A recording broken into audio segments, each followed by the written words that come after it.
a nossa palestrante de hoje, primeira vez na casa, muito bem-vinda. Vamos aos nossos recadinhos, rapidinho? Vamos lá. Temos o programa, todo mundo já conhece. Quem não conhece pode acompanhar sábado de manhã às 8 horas pelo Facebook da Rádio Piratininga e no grupo aqui do Cefec, dos amigos do Cefec. Quem não tiver também no grupo, quem quiser participar, é só conversar com alguém de nós aqui que a gente coloca vocês no grupo para ficar a par do que está acontecendo por aqui, tá? Eles colocam sempre o link antes de começar a rádio e é muito legal. Os participantes que aparecem são bem bacanas. Temos os convidados de setembro, que foi Marildo, dia 9 o nosso amigo André, dia 16 o Norberto, 23 o Paulo e 30 o outro Paulo. Né? Então, quem quiser acompanhar, não? O tema de sábado do André é mediunidade. Mediunidade? Ah, coisa boa. Então, estão todos convidados para assistir. Logo, logo, Sandra, você também já vai fazer parte, viu? Entrou aqui e já começa a fazer parte de tudo. Vamos lá. Temos a nossa evangelização de terça, de quinta e de sábado, tá? Cada um na sua faixa etária. E os horários de terça e quinta são os horários da nossa palestra e do curso, das 8 às 9. E de sábado, o horário da palestra também, das 14 às 15 horas. Então, tragam as crianças e adolescentes para fazerem cursos, que é muito bom iniciar na doutrina.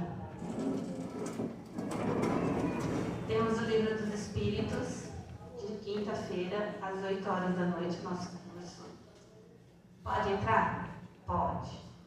Ah, mas já começou, não tem problema. Livro dos Espíritos é um livro que faz parte da doutrina, faz parte do conjunto todo da doutrina, então é um livro que a gente lê, relê, e aí vai. Tá? Então não tem limite para entrar e para sair. De preferência não saia. Muito bom. Das 8 às 21, ministrado para o nosso querido Reinaldo. Evangelho no lar. Todo mundo faz evangelho no lar aqui? Muito importante, né? E essa semana começamos com o nosso irmão Dagoberto, meu pai, às 17 horas de terça e quinta. Toda terça e quinta às 17 horas pelo Facebook do Cefec. E ele, você está fazendo pelo seu também? Seu Instagram? Só aqui. Então agora ele só centralizou aqui. Agora é exclusivo do Cefec, meu pai. Então, se vocês não fazem o Evangelho no Lar, comecem a fazer. Fica gravado. Eu, como também não consigo fazer à tarde porque estou trabalhando, então à noite eu pego para fazer um dia por semana, no mesmo horário, quem ainda nunca fez, né? Então, um dia por semana você escolhe no mesmo horário para fazer o Evangelho no Lar. Muda a vida na casa, muda a sua vida. Tá bom? Campanha de massas. Quem não gosta de uma massa? Então, temos Sofiola Rondelli 4 queijos, calabresa e queijo, nhoque e a nossa lasanha. As massas são para ajudar aqui o centro, tá? Nas reformas, para ficar tudo gostoso para vocês. Então, ela custa R$32. Vocês podem pegar com qualquer um de nós. Se quiserem um talãozinho para sair vendendo também, a gente libera, tá? E a entrega vai ser dia 28 do 10. Aqui mesmo, né? Isso. Das 9 às 14 horas aqui no Cefec mesmo, tá? Então fiquem à vontade. Quem não experimentou, experimente, porque é uma delícia. E, gente, é verdade, né? No dia que você não tá afim de fazer nada, vai lá e põe a massa no forno, ó. Feito almoço. E vamos lá para o nosso mês de setembro. Hoje a nossa amiga Sandra. Semana que vem, o nosso André. Dia 19, Paulo Marzanati. Ótimo também. E a queridíssima Melissa. Então venham assistir as palestras de terça-feira que vão ser lindas. E as de sábado, o Edson, que ninguém conhece, né? A Marina, a Alves, o Anderson também, que ninguém conhece aqui da casa, né? De vez em quando ele aparece. E o Lucas, que eu chamo de Minha Luz. O fofo ele. Então, nossas palestras de setembro aos sábados, tá? De terça, esse horário aqui, e aos sábados, às 2 horas da tarde. Então, nesse sábado, tem a palestra da Marina, que vem com o tema A Palavra Criadora. Olha que tema bacana. Então, não percam, às 14 horas. E hoje, a Sandra. Qual que é o tema, Sandra, hoje? O Bom Samaritano. Muito bom. Então, vamos ao nosso sorteio. Mas antes dele, quem veio a primeira vez na casa? Quem é a primeira vez que está aqui? Todo mundo já veio? Ai, que beleza. Então vamos sorteio, Leandro. 24. Sandra, o número de 1 a 24, por favor. Ele pediu para falar 1. porque é ele, mas eu não vou falar. 9. Quem é o número 9? Murilo? De 1 a 9, 24. 14. 14. De 1 a 24. 16. Aqui, ó, Carlos. Carlos, de 1 a 24. 23. Pegou o último, mãe. Chegou primeiro e pegou o último. Então é isso aí. Então vamos à nossa prece agora, né? Fechando nossos olhinhos, desconectando a espiritualidade. Nossa amiga estava ali. Muda o slide.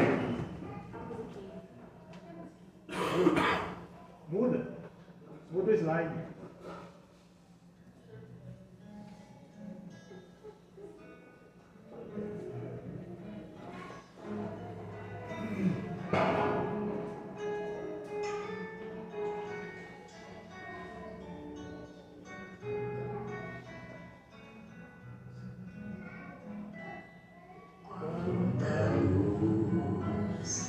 Esse ambiente descendo sobre nós, vibrando em nossa mente.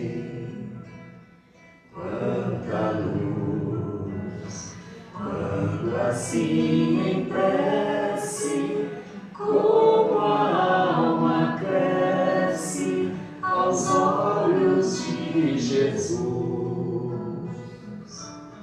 Quanta luz, pois em oração a voz do Mestre fala ao nosso coração.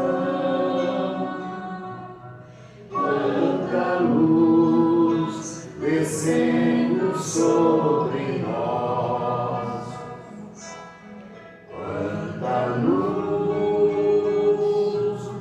Quanta luz.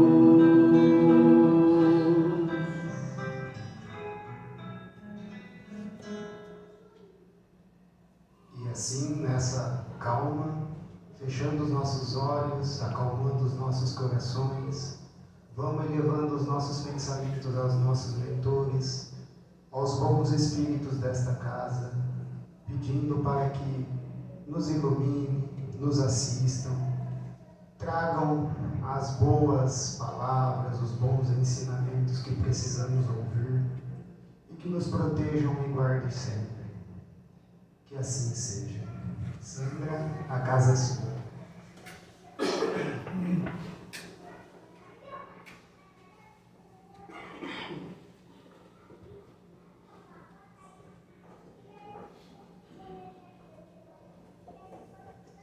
Boa noite, meus amigos. Que Jesus nos ampare, nos abençoe, que derrame sobre cada um de nós as suas bênçãos e que possamos sair daqui bem melhores do que quando aqui chegamos.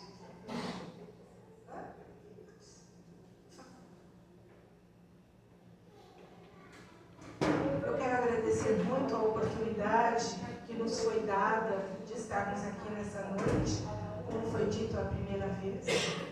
espero que seja a primeira de outras oportunidade, porque é muito bom servirmos a Jesus. Posso dizer a vocês que, embora eu esteja aqui falando com vocês, com certeza quem mais precisa sou eu mesma. Eu preciso me convencer através daquilo que eu estudo, daquilo que eu reúno, daquilo que eu compilo, na verdade, a minha mudança e a minha transformação. Eu costumo dizer que água mole em pedra dura, tanto bate até que fura. Então vai chegar um momento que, de fato, eu vou ficar muito mais atenta às minhas atitudes. Então é muito bom falar de Jesus, é muito bom falar de Kardec. Nós estamos necessitados, estamos precisando muito, de fato, de compreender Jesus. E não é uma tarefa tão fácil assim. Porque nós sabemos que os evangelhos, tanto o Antigo Testamento quanto o Novo Testamento, o Antigo Testamento tem como base as leis mosaicas, e o Novo Testamento é tudo aquilo que Jesus vivenciou, os seus ensinamentos, mas a linguagem que lá se encontra é uma linguagem simbólica, é uma linguagem alegórica. Por isso que nós sabemos que não é uma tarefa tão fácil assim. Mas as pessoas, elas ficam muito presas à letra, quando nós precisamos buscar o espírito da letra. Ou seja, nós precisamos contextualizar. Jesus, quando aqui esteve, ele veio em missão, nós sabemos. Ele veio como o enviado do Pai, apenas transformar ou clarear um pouco mais os ensinamentos que aqui já estavam. Qual que é a base dos ensinamentos de Jesus? O amor. O amor é a base dos ensinamentos de Jesus. Quando Jesus veio e foi questionado por um dos doutores da lei, o que era preciso para chegar à vida eterna, ele disse: o que está lá em Deuteronômio? E o doutor da lei respondeu: amar a Deus sobre todas as coisas, de todo o teu coração, de toda a tua força, e ao próximo como a ti mesmo. Então, esse ensinamento sobre o amor já estava entre nós. Só que os hebreus daquela época não haviam compreendido ainda o sentido e o como deveríamos agir em relação ao amor. Como desenvolver esse sentimento, mas como praticá-lo principalmente. E Jesus veio exatamente, como ele próprio disse: eu não vim mudar as leis e os profetas, mas vim dar em cumprimento. Ou seja, ele veio adaptar aqueles ensinamentos ao nível evolutivo do povo naquela época. Então nós sabemos que de fato não é tão fácil assim compreender Jesus. Para isso, muitas vezes nós precisamos conhecer um pouco de história, nós precisamos conhecer a linguagem, os hábitos daquela época, porque tudo isso vai fazer com que a gente possa compreender um pouquinho melhor o que Jesus quis dizer, porque embora os ensinamentos de Jesus seja atemporal, mudou-se a forma, mas não mudou-se o fundo. Mudou-se a forma como se dizia, como se colocava, porque Jesus ele utilizava-se muitas vezes como mestre, ele utilizava-se de uma forma pedagógica de ensinar exatamente as parábolas. Então, o que é preciso entender? Que como Jesus viveu numa outra época, numa cultura diferente e distante da nossa, é preciso saber o sentido das palavras. Se eu não souber, por exemplo, como era a agricultura na época, como eu vou entender a parábola do semeador? Porque eles não aravam a terra na época. Por isso que a semente foi caindo à beira do caminho e até cair em terra boa.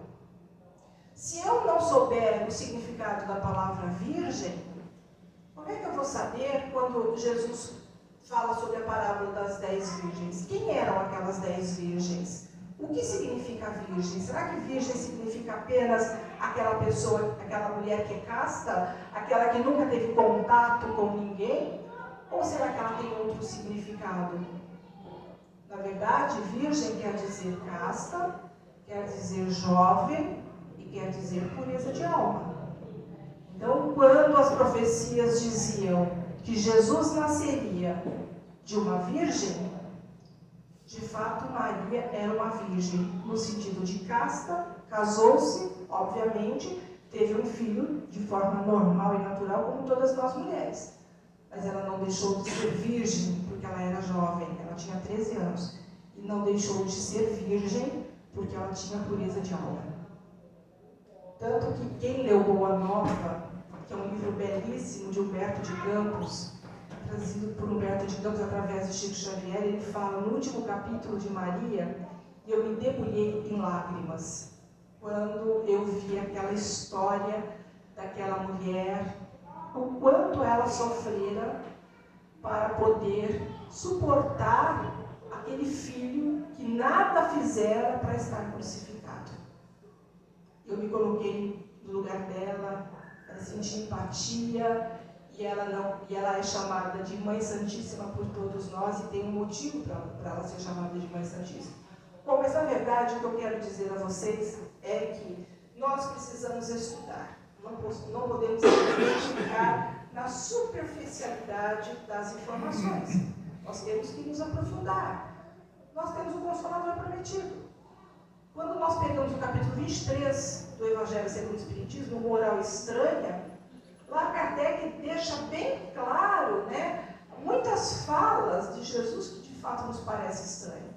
Como assim Jesus disse odiar pai e mãe? Como assim Jesus disse devemos abandonar pai e mãe? Como assim Jesus não veio trazer a paz, mas veio trazer a divisão?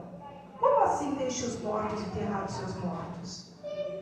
Então lá vocês vão buscar a interpretação.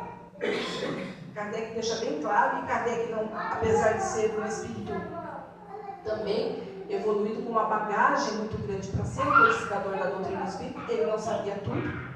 Tanto que ele buscou alguém que o auxiliasse a compreender o sentido da palavra ódio, porque ódio não é aquilo que nós entendemos hoje. Ódio no sentido de odiar esse sentimento, não. Ódio no sentido de amar de forma igualitária, nos amarmos uns aos outros. Então, eu não posso amar mais um do que o outro. Então, é isso que ele quis dizer com o sentido de ódio. Vejam como é importante nós buscarmos, de fato, contextualizar. E Jesus utilizava-se das parábolas para poder ensinar. Parábolas são histórias, são alegorias, que ele tirava exemplo do cotidiano, do que as pessoas conheciam. Agora eu pergunto a vocês, hoje, samaritano é sinônimo do quê? De bondade, de compaixão, de solidariedade. Mas será que os samaritanos sempre foram vistos dessa forma? Por isso é que hoje eu trago uma proposta para vocês, que é exatamente nós sabermos por que razão Jesus utilizou-se do exemplo do samaritano para passar uma mensagem. Nós vamos voltar à história. Nós vamos voltar lá atrás, muito antes de Cristo, para entender por que Jesus utilizou o samaritano. Por que Jesus não falou o bom sacerdote, ou o bom levita, ou o bom fariseu? Mas ele utilizou do samaritano. Para que a gente possa entender, e é importante também dizer que a parábola que Jesus ensinava, ele foi questionado por que razão falar isso por parábolas. E ele disse: a vós é dado conhecer as coisas dos céus, a outros por parábola, porque vendo não veem, ouvindo não entendem. Então aqueles que buscavam Jesus para absorver de Jesus os ensinamentos, ele falava as coisas abertamente. Mas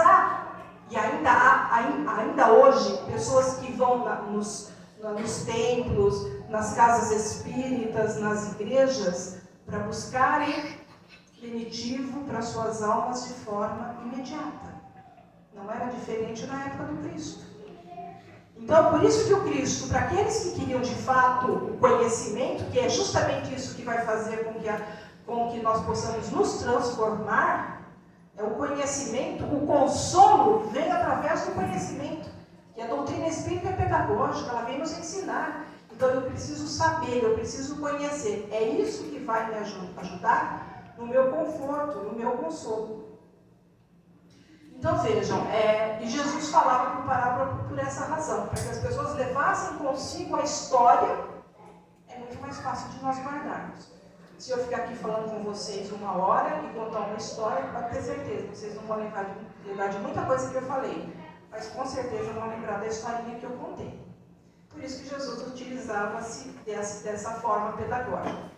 Mas, como eu disse, os samaritanos nem sempre foram vistos, né, dessa forma como nós vemos hoje, né, de compaixão, de caridade, de piedade para com o próximo.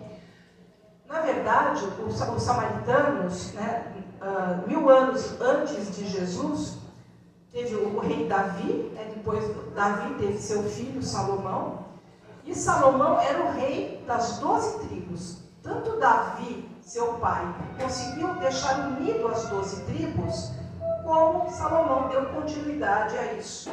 Mas quando Salomão veio a morrer, ou ele desencarnou, houve lá uma insurreição, ou seja, houve uma rebelião entre os povos e foi feita uma divisão dessas tribos. Ou seja, 12 tribos foram divididas, 10 tribos ficaram sendo Reino do Norte, que era Israel. Ficou sendo Israel. E que tinha como capital Samaria. E 2 tribos ficaram sendo Reino do Sul, que era a Judéia, que tinha como capital Jerusalém.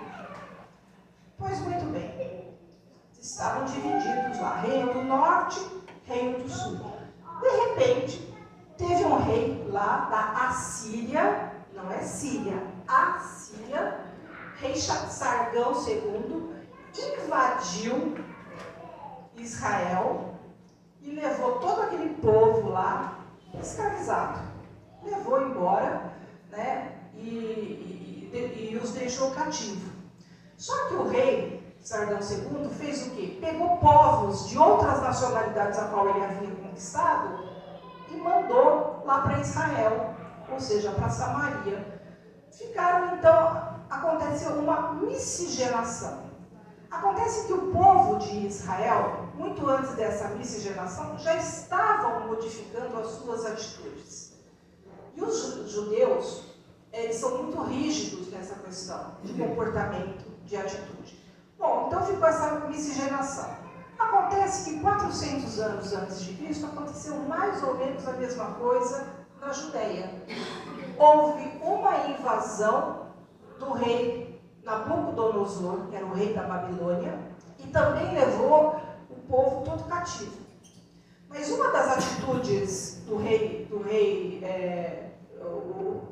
Nabucodonosor foi destruir o templo que ficava aí em Jerusalém, que era um templo importantíssimo para os judeus. Templo esse que fora construído por Salomão. Ele simplesmente destruiu o templo e levou o povo cativo. Um tempo depois, Nabucodonosor cai e no lugar dele fica o rei Ciro. Quando Ciro assume o trono da Babilônia, ele pega e liberta todos os judeus. E os judeus voltam, portanto, para a Judéia. Quando eles voltam para a Judéia, a primeira atitude dos judeus foi fazer exatamente o quê? Reconstruir o templo que para eles eram sagrados. É o mesmo templo que Jesus profetizou a sua queda, quando ele foi destruído 70 anos depois de Cristo pelos romanos, assim como foi o mesmo templo que Jesus expulsou os vendilhões. Portanto, esse templo ficava lá em Jerusalém. Então, quando eles foram reconstruir o templo, os samaritanos, porque o povo que vivia em Israel, eles eram chamados de samaritanos, todos eles, porque a capital era Samaria. Então, eles foram ali buscar ajudar os judeus à reconstrução do templo. Só que os judeus não aceitaram. Não aceitaram porque viram nos samaritanos essa miscigenação, um povo impuro, e não aceitaram ajuda. E os samaritanos, então, ficaram ali magoados com aquela situação, voltaram para Samaria, reconstruíram o seu próprio templo, porque os samaritanos, na verdade, não aceitavam também algumas atitudes dos judeus. Como, por exemplo, dentro do judaísmo existem os sacerdotes. Os sacerdotes é por casta. Além dos sacerdotes, também há os rabi, ou rabino, ou mestre, que eram aqueles que ensinavam fora do templo. Então, os samaritanos não aceitavam os rabis, somente os sacerdotes. Os samaritanos não aceitavam Jerusalém como uma cidade espiritual e nem o templo que os judeus consideravam sagrado. Então, havia uma divergência de algumas opiniões, tornou-se aí uma certa inimizade entre os judeus e os samaritanos. Eles não tinham papo com eles. Tanto que quando um judeu queria xingar o outro, ele simplesmente chamava o outro de samaritano. Ah, mas aí era morte, né? Era de fato um palavrão você chamar um outro judeu de samaritano. Bom, passado o tempo, época de Jesus. Jesus morava na Galileia, ele morava em Nazaré. Mas depois que ele começou o seu trabalho de evangelização, ele mudou-se para Cafarnaum, na casa de Pedro. Ele reúne todos os seus apóstolos, alguns discípulos. Qual seria a diferença entre apóstolos e discípulos? Discípulos são todos aqueles que seguem o mestre. Os apóstolos também eram discípulos. Só que os apóstolos foram aqueles escolhidos por Jesus para um trabalho diferenciado, que era o trabalho de ajudar, de ajudar Jesus a levar a mensagem. Bom, Jesus então chama a todos e fala: olha, nós vamos para Jerusalém. Porque havia em Jerusalém a Páscoa judaica, que é a Pessach, que na verdade é quando eles fazem a comemoração dessas festas da libertação do povo hebreu quando estavam cativos no Egito. Moisés liberta o povo do Egito, então todo ano os judeus comemoram a Páscoa. Então existe a Páscoa judaica, que é a Pessach, que é a comemoração do povo pela libertação dos hebreus do Egito, e a Páscoa cristã, a nossa Páscoa, que é a ressurreição de Jesus depois da crucificação.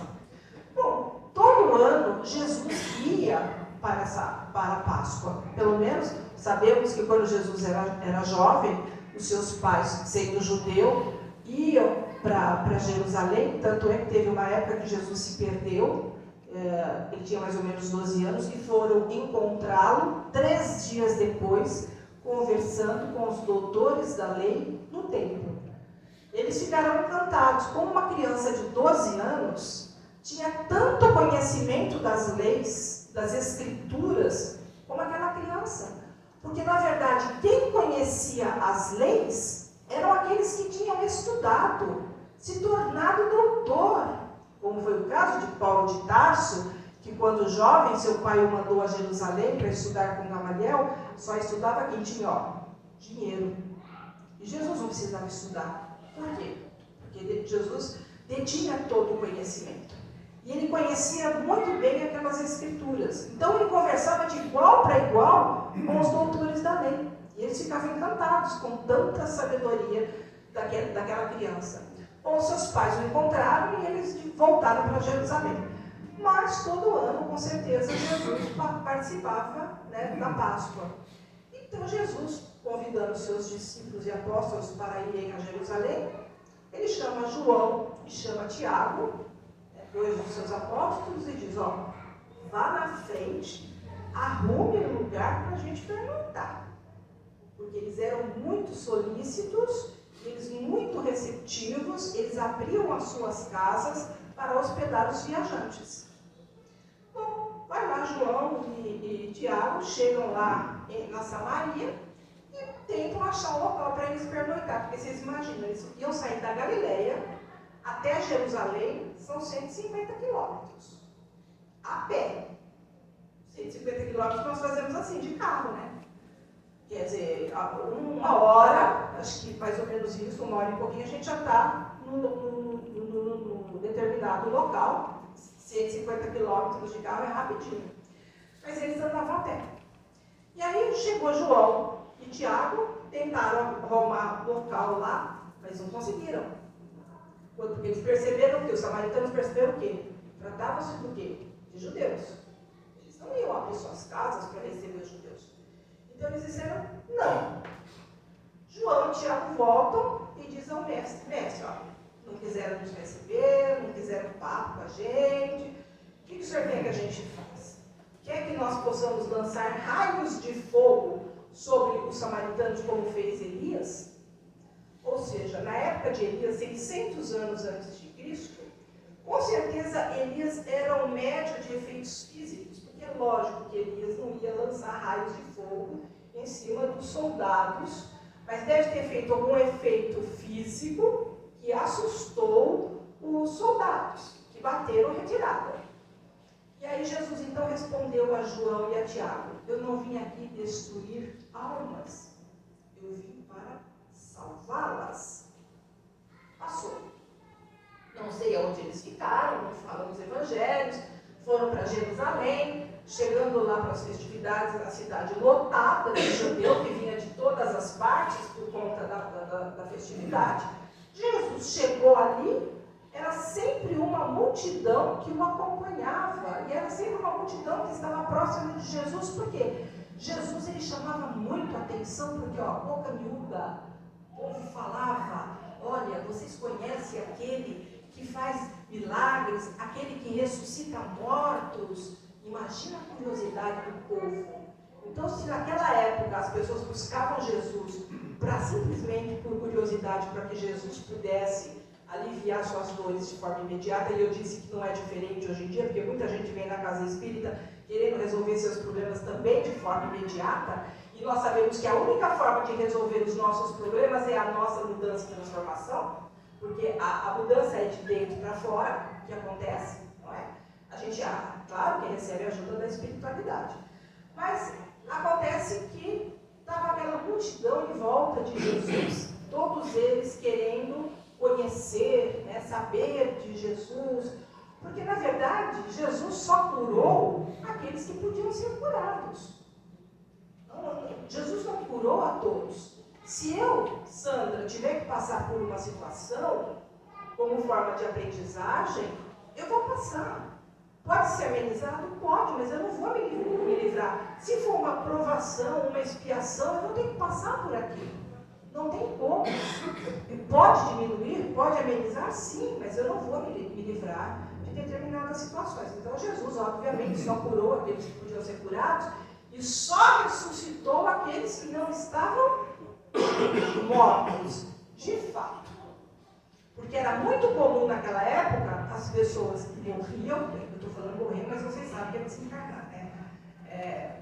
Quando as pessoas morriam, os judeus enterravam logo em seguida. Eles não esperavam, eles não velavam como nós fazemos hoje, se bem que hoje já não velam mais, né? Hoje, 4, 5 horas depois, já estão sepultando. Até porque hoje nós temos toda uma tecnologia para ver se tem uma morte cerebral, porque só é morto de fato quando o fiozinho fica assim, ó, morte cerebral. Você pode aproveitar o restante dos órgãos, porque houve morte cerebral, mas o organismo continua funcionando. Então é possível ter ali doado o coração, um fígado, um pulmão, um rim, uma córnea, porque a pessoa o espírito já está ali desligado na matéria, quando há morte cerebral. Naquela época não tinha como detectar isso. Então as pessoas eram enterradas logo em seguida. Então muitos foram enterrados vivos. E Jesus sabia, uma pessoa que tem um processo de letargia, de catalepsia, pode ficar até 7 dias nesse estado. Foi o que aconteceu com muitos. Lázaro, né? Jesus sabia que Lázaro não tinha morrido. Então ele fez com que Lázaro retornasse. Se uma pessoa tem um infarto aqui na minha frente, nós vamos fazer massagem cardíaca e nós vamos ressuscitá-la. Por quê? Porque não houve uma morte ainda. Não houve uma morte cerebral, apenas uma parada cardíaca e nós podemos estar ressuscitando. Então se ressuscita quem de fato não morreu. Mas essas coisas corriam, né? E foi por conta das coisas que Jesus fazia e que Jesus dizia, é que fez com que Jesus fosse crucificado. Ele era uma ameaça às autoridades judaicas. Porque as autoridades judaicas tinham medo de perder o seu posto, porque quem mandava ali mesmo eram os romanos. Eles estavam sob o jugo dos romanos. Mas os romanos não interferiam nas leis judaicas. Ou seja, os judeus eles não separavam a política, né, as leis, da religião, era tudo uma coisa só. Para os romanos, o que importava? Os impostos. Então, eles não interferiam. Porém, quando eles precisavam, eles pediam que os romanos pudessem ali prender ou executar algum dos seus inimigos. Então, Jesus, no meio da multidão, chega esse doutor da lei. Se é um doutor da lei, é alguém que tem profundo conhecimento das leis. Estudou para isso. Chega para Jesus e faz aquela pergunta que eu falei logo no começo. Mestre, o que é possível fazer para ganhar a vida eterna? E aí Jesus diz, conforme está lá na Antiga Escritura. O que está lá? Ele diz, conforme Deuteronômio está, amar a Deus sobre todas as coisas, todo o teu coração, de toda a tua alma, de toda a tua força, e ao próximo como a ti mesmo. Jesus então disse, disseste bem, vá e faça o mesmo. Porque Jesus estava sempre sendo testado pelas autoridades para ver se ele escorregava de alguma forma para eles poderem entregar Jesus às autoridades. Eles sempre viam aquelas perguntas auspiciosas, né, maliciosas. Mestre, é lícito ou ilícito pagar impostos? E Jesus, que não é bobo, né? O que ele fez? Me dá uma moeda. Qual é a esfinge que está nessa moeda? É César. Então, dê a César o que é de César e a Deus o que é de Deus. Porque se ele dissesse, olha, é errado pagar imposto, os romanos iam cair em cima. Se ele dissesse que era para pagar imposto, os judeus iam ficar contra Jesus. Então, eles sempre tinham um jeitinho de sair, né? Sair pela tangente.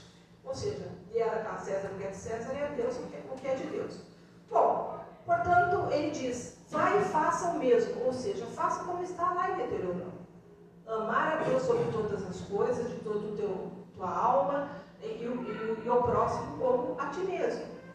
E aí, o doutor da lei, para justificar talvez o fato de não estar ali fazendo o que estava nas leis, e ele é um profundo conhecedor das leis, para justificar o que não estava fazendo, ele então pergunta a Jesus, quem é o meu próximo? Porque próximo para os judeus tinha que ser aquele que de fato agia igual, os mesmos hábitos, os mesmos costumes, tudo igual.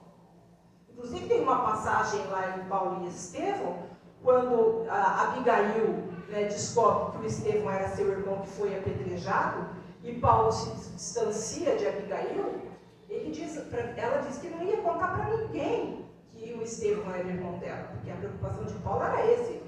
Ele era orgulhoso, né? E ele disse, olha, se não é do meu povo amigo, é inimigo. Ou seja, amigo, pessoas que não é só porque é próximo, mas que tinha que agir exatamente como todos eles agiam. Então Jesus, quem é o próximo? Então Jesus pegou e contou a parábola do bom samaritano, que é a seguinte: descia de Jerusalém para Jericó um sacerdote, viu caído à beira da estrada um homem, todo ele machucado, porque havia sido assaltado. Só que o sacerdote passou, olhou, passou de banda, nada fez. Continuou. De repente passou um levita. Mesma coisa. Viu a pessoa caída lá, não fez absolutamente nada. Passou de banda. também descia de Jerusalém para Jericó. No entanto, isso é importante, passava por ali um samaritano. Vejam, o sacerdote e o levita desciam de Jerusalém. No entanto, um samaritano passava por ali. Desceu do cavalo, cuidou das feridas daquela pessoa que estava caída, pegou aquela pessoa, botou no seu cavalo, levou numa estalagem e pediu que o dono da estalagem cuidasse daquela pessoa. E ele foi lá, cuidou e disse: olha, se você precisar de mais alguma coisa, depois eu vou te restituir. E deixou uma certa quantia de dinheiro com o dono da estalagem. Provavelmente já se conheciam, né, para ter essa confiança dele poder voltar depois e pagar, restituir, tudo bem. Então nós vemos aqui que tem 5 personagens nessa história. Tem um sacerdote, nós sabemos quem é? Sabemos. Se ele é sacerdote, ele é o quê? Um profundo conhecedor das Escrituras, certo? O levita, sabemos quem é. O levita é aquele responsável pelo templo, por trabalhar no templo. Os levitas foram responsáveis em cuidar da arca. Então, também um profundo conhecedor das Escrituras. Sabemos quem era a pessoa que estava caída? Não fala. Se era judeu, se era samaritano, ou se era algum... Não sabemos nada dele, apenas que ele estava caído, machucado. O samaritano nós sabemos quem é. Era um povo que os judeus não gostavam. E tem o homem da estalagem que cuidou daquela pessoa. Então vejam, Jesus ele aproveita exatamente os samaritanos para passar um exemplo ou um ensinamento para a maioria daqueles que aqui estavam. Primeiro, ele mandou um tapa de pelica na cara de João e na cara de Tiago. Um tapa de pelica, por quê? Porque os dois sugeriram a Jesus lançar raios de fogo em cima dos samaritanos. Então já começou por aí, já começou ensinando os seus apóstolos, né? Ó, o que é, né? Vai lançar raio de fogo. E aí ele diz, portanto, ele pega e passa esse ensinamento para os que estavam ali, que quem de fato ajudou sem perguntar quem era, foi de fato o samaritano.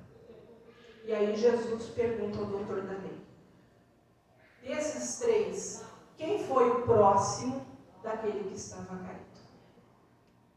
Eu fico imaginando a cara do doutor da lei, que vergonha, né? Chegar para ele e falar assim: olha, foi o samaritano, aquele que a gente não gosta, que a gente não vai com a cara, mas foi ele que ajudou aquela pessoa que estava caída. Então Jesus aproveitou para passar 2 ensinamentos aos seus apóstolos e todos aqueles que estavam ouvindo, porque é o que acontece com muitos de nós. Nós julgamos as pessoas sem saber de fato quem elas são, sem saber o que vai dentro. Nós vemos a embalagem. E é muito comum a gente ver, né, as pessoas julgarem a outra por conta da roupa que ela está vestindo, por conta dos lugares que ela está frequentando. É muito comum nós julgarmos, mas não sabemos o que vai de fato no coração das pessoas. Então, o samaritano acabou tornando-se um sinônimo de compaixão, de caridade, de amor ao próximo. Inclusive, né, nós vamos ver lá no Evangelho qual é o entendimento de caridade para Jesus. O que os Espíritos respondem? Benevolência, indulgência e perdão. Benevolência, fazer o bem sem se importar a quem.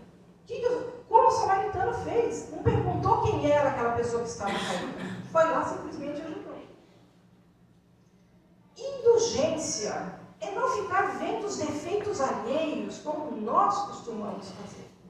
Apontar o dedo para o outro, como se nós estivéssemos livres, né? Como aquele que queria jogar pedra na adúltera, né? Joga a primeira pedra quem estiver livre de pecados.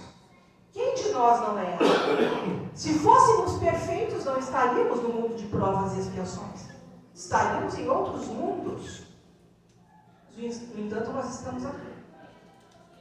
E perdão, como é difícil perdoar? Por que é difícil perdoar? Porque, como estamos ainda engatinhando ou na infância espiritual, o que nós temos de mais latente em nós? Orgulho e egoísmo. Porque todos os outros vícios vêm por conta do orgulho e do egoísmo. Hoje nós vivemos um mundo onde, em 2023, nós estamos vendo coisas absurdas que não é possível admitir que essas coisas aconteçam. Hoje, nós temos inteligência suficiente para sentar numa cadeira e resolver o problema sem violência. E o que está acontecendo na Rússia e na Ucrânia? Uma guerra. Sabem por que está acontecendo essa guerra? Porque quem está sentado na cadeira ali tem um orgulho muito acentuado e quer medir força, quer medir poder. E a sua palavra tem que estar acima de qualquer coisa. Orgulho acentuado, egoísta, conflitos em outras regiões do mundo. E olha que nós estamos passando por um momento de transição. E eu pergunto a vocês, será que nós já estamos em condições de dizer que podemos mudar de um mundo de provas e expiações para um mundo de regeneração? Pensem bem. Será que nós já estamos em condições de dizer que estamos regenerados? Será que nós não somos mais preconceituosos? Será que nós não somos mais violentos? Porque a violência não é só física, hein? A violência é verbal. Semana passada eu estava fazendo um estudo sobre inclusive a questão da intolerância. E um especialista, eu lendo sobre um artigo lá para poder fazer os meus estudos, ele estava dizendo o seguinte, eu acredito que seja isso mesmo. Hoje nós somos seres virtuais. Hoje nós estamos vivendo uma era tecnológica. Positivo? Sem dúvida, tem um lado positivo. E sabe qual é o lado negativo disso tudo? Nós deixamos de conviver.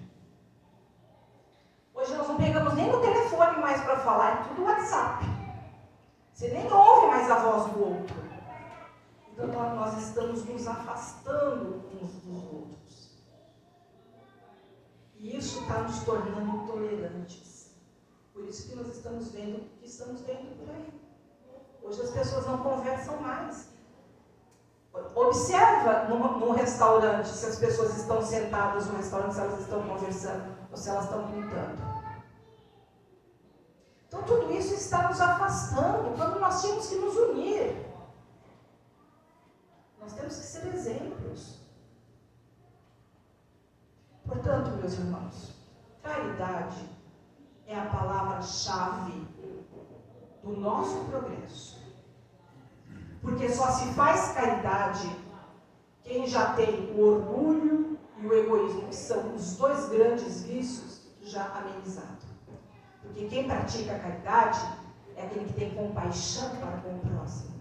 É aquele que se preocupa com o outro, que quer amenizar a dor do outro. Porque a gente acha que caridade é só eu pegar lá, vou fazer lá um prato de comida, vou dar para alguém que está com fome, ou eu vou pegar umas roupas, vou dar para quem está com frio, vou dar sapato. Isso é caridade? Caridade, para ser caridade, é preciso o quê? Sentir. Empatia. Essa é a palavra. Empatia. Porque senão, pode ser outra coisa. Pode ser, hoje nós vemos a caridade e vemos também as pessoas filantrópicas. É importante? Sem dúvida. A filantropia é importante. Só que a filantropia não envolve sentimento. O que o samaritano sentiu por aquela pessoa que estava caída tinha empatia. Ele teve compaixão. Mas hoje as pessoas passam na rua, vê uma pessoa caída, como eu vi a semana passada, uma pessoa que ficou caída e estava lá, morta, no meio da rua, as pessoas passavam do lado, ao lado da pessoa e nada fizeram. Porque a pessoa costuma dizer, tomou uma. Cachaça isso. Bebida. Não passa pela cabeça que de repente pode ser alguém que passou mal, ou está passando mal? Falta o quê? Sensibilidade. Será que se eu tivesse nessa condição, como eu gostaria que agissem comigo? Então, nós temos que fazer como o samaritano. Quem é o nosso próximo? O meu próximo é cada um de vocês. Cada um de vocês é o meu próximo. A maioria de vocês eu nunca vi antes. Eu estou vendo hoje pela primeira vez. Muito prazer. É um prazer muito grande conhecê-los. Mas vocês são o meu próximo. E é assim que nós precisamos. Nós precisamos começar a fazer a nossa parte. Nós não conseguimos mudar o mundo. Mas nós temos condições de fazer o mundo mudar a partir de cada um de nós. Porque dizem que a psicosfera do nosso planeta é pesado, é carregado, é escuro. Por conta do quê? Por conta da nossa psicosfera, da psicosfera de cada um de nós. Então nós temos que mudar a nossa psicosfera. Se eu mudo a minha psicosfera e cada um de vocês muda a sua psicosfera, ou a vossa, nós vamos conseguir mudar a psicosfera do nosso planeta. Então eu não consigo mudar o outro, mas eu posso dar condições para que o outro mude. Através do quê? Através do exemplo, através do bem, porque o bem contagia. Vocês já imaginaram que maravilha aquelas pessoas que conviveram com uma irmã Dulce? Vocês já imaginaram aquelas pessoas que conviveram com o Chico? Ele deixava de ter as coisas para si, para poder pensar no próximo, para ajudar o próximo. Ele foi um verdadeiro samaritano, ele não se preocupava com a sua fragilidade, aquele corpo frágil, com as doenças que ele tinha, condição financeira difícil, uma vida complicada desde que nasceu. Mas a sua preocupação era sempre o outro, sempre em ajudar. Então ele é o nosso exemplo. A gente está sempre citando o Chico como exemplo, a gente está sempre citando uma irmã Dulce como exemplo, a gente está sempre citando um Bezerra de Menezes como exemplo. E vocês acham que nós não podemos ser exemplo também? Não só podemos, como devemos ser exemplo. Exemplo do bem. Porque é o bem que nós viemos aqui para fazer. Nós vivemos um mundo de provas e expiações, para uns provas, para outros expiações, para outros missão. Mas todos nós, sendo prova ou expiação, nós estamos aqui para aprender. Mas missão, todos nós possuímos. Sabe qual que é a nossa missão? A missão de cada um de nós, que nós recebemos no nosso planejamento reencarnatório, é de fazer o bem. Ninguém veio aqui para fazer o mal. Aquele assassino perverso, ele não foi. Ele prometeu que ele viria aqui fazer o bem. Ele se desviou porque existe o livre-arbítrio. Então, a nossa primeira missão é de fazer o bem. Por isso é que nós temos que nos ater aos ensinamentos de Jesus. Aquilo que de fato ele nos trouxe.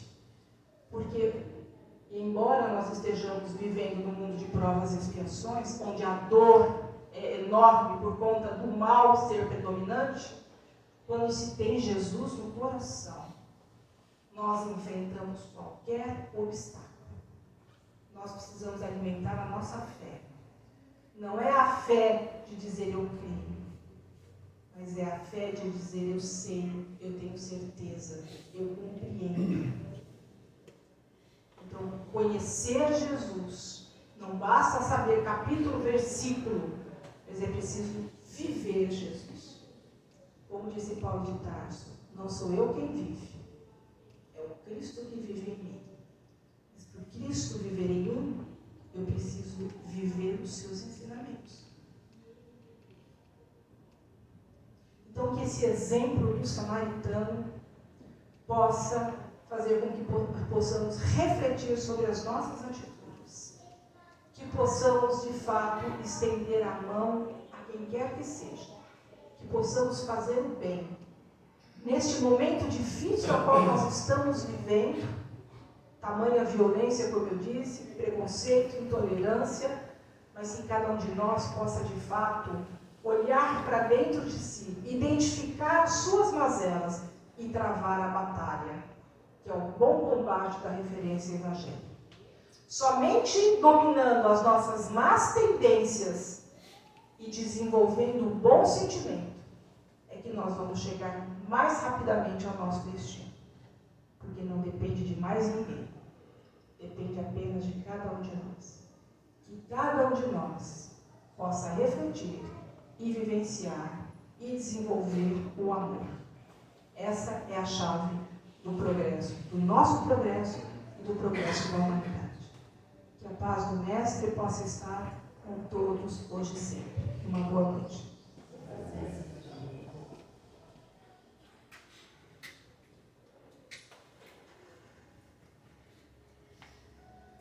Meus queridos irmãos, nesse momento eu convido a todos que possamos unir os nossos pensamentos ao mais alto. Primeiro agradecendo a Deus a oportunidade de estarmos matriculados na Escola da Vida, quando tantos irmãos gostariam de poder reencarnar, terem a necessidade de voltarem à matéria para continuar o processo evolutivo e não estão conseguindo. Nós temos que agradecer a Deus esta oportunidade. Agradecer a Deus por tudo que somos, por tudo que temos, por tudo que recebemos, e que possamos ter sempre os espíritos amigos, aqueles que trabalham em nome do amor ao nosso lado, nos inspirando sempre à prática do bem. Que possamos dar a nossa parcela de contribuição para a transformação da humanidade através da ressurreição de cada um de nós. Que possamos ser a luz que Jesus espera que sejamos. Quando ele diz: vós sois luz, que possamos ser a luz no caminho de alguém, iluminando e mostrando que cada um de nós é capaz de se transformar, de se modificar. Que cada um de nós possa ser de fato esse exemplo, trabalhando na seara do Pai, dando os frutos que Ele espera que cada um de nós possa dar. Que os bons espíritos nos inspirem e nos intuam, hoje e sempre. E que a paz esteja em nossos corações. E que assim seja. Que assim seja.